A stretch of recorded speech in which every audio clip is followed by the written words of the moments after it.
Dobrý deň, na stráž, milé Slovenky, milí Slováci. Chcel by som vás upozorniť na jednu vec. Možno ste o nej počuli, možno nie. Ak nie, tak dobre počúvajte.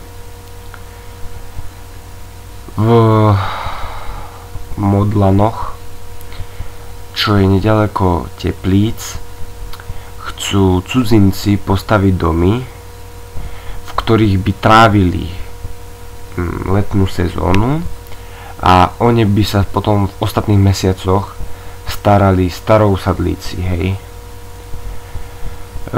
Ľudia sú samozrejme z tohto všetkého znepokojení. Rozťahovanie týchto necivilizovaných islamských Arabov nepozná konca kraja.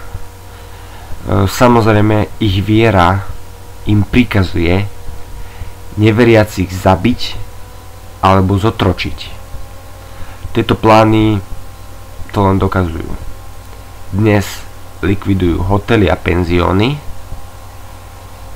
keď po ich nájazdoch není na kameni.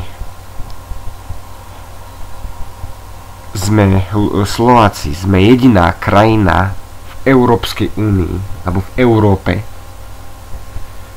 ktorá nemá mešitu. A tak to musí aj zostať. Nemôžeme si pošpiniť našu rasu.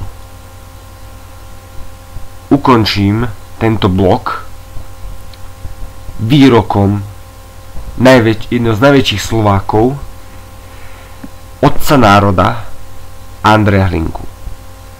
Budem pracovať vodne v noci do tých čias, kým z červeného Slovenska nebude Slovensko biele, Slovensko slovenské a kresťanské. V tomto prípade by som mohol premeniť tento citát na budem pracovať vodne v noci do tých čias, kým z cigánskeho a nedaj Bohu moslimského Slovenska nebude Slovensko biele, Slovensko slovenské a Slovensko kresťanské. Mňa nepremeníte, mňa nezlomíte. Slovákom som sa narodil, Slovák som a Slovák budem. Nezabudnite na tieto slová Andreja Hlinku. Na stráž.